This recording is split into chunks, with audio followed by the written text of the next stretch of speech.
حطكم في حمل كبير، حطكم في حمل جديد. كان زمان الناس متعوده دايما على الزمالك بقى له فتره ما بيكسبش، فالامور الجمهور مش عشمان. جيت دلوقتي في بطولتين طمعت الجمهور، بقى الجمهور مش راضي باي حاجه.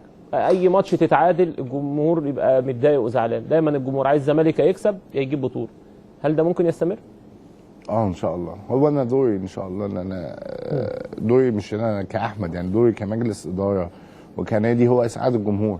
هو انا اصلا شغال للجمهور، فان شاء الله بتمنى ان شاء الله الواحد يعمل اللي عليه ويسيب الباقي على ربنا بقى. هل شايف ان ممكن الجمهور يعود قريب او يرجع قريب من المدرجات؟ بص، لو بنتكلم على التراس ولا بنتكلم على جمهور؟ التراس مش موجودين عندنا حاجه، يعني نادي الزمالك من الانديه التي لا تعترف بوجود الالتراس تماما. الزمالك بيعترف بوجود جمهور لنادي الزمالك، فجمهور نادي الزمالك اللي هم بما فيهم الالتراس، وهو ده اللي مطلوب منهم يجوا الماتشات كافراد. يعني انت عارف هي المشكله كلها ان احنا خايفين عليهم.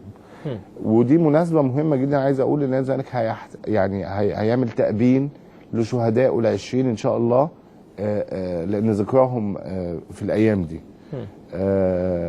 فان شاء الله هيبقى في تأبين لذكرى وفاه ال20 واحد من مشجعي نادي الزمالك.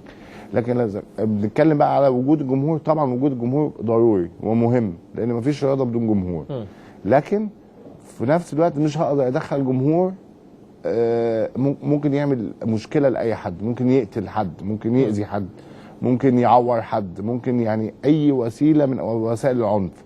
يعني احنا كنا خرجنا من نطاق الشتيمه لنطاق الاذيه، فده غير مسموح به. فاعتقد ان وزاره الشباب عامله مجهود خاص بالمنظومه هي ولجنه الانديه، وهيطلعوا ان شاء الله. واحنا عندنا بقى كنواب دور ان احنا نعمل قانون شغب الملاعب وقانون الرياضه. القانون ده هيشوف النور قريب. يعني كان معايا المهندس خالد عبد العزيز وزير الشباب دلوقتي على التليفون، وقال لي ان هو على اتصال مع مجموعه من النواب علشان القانون يخلص.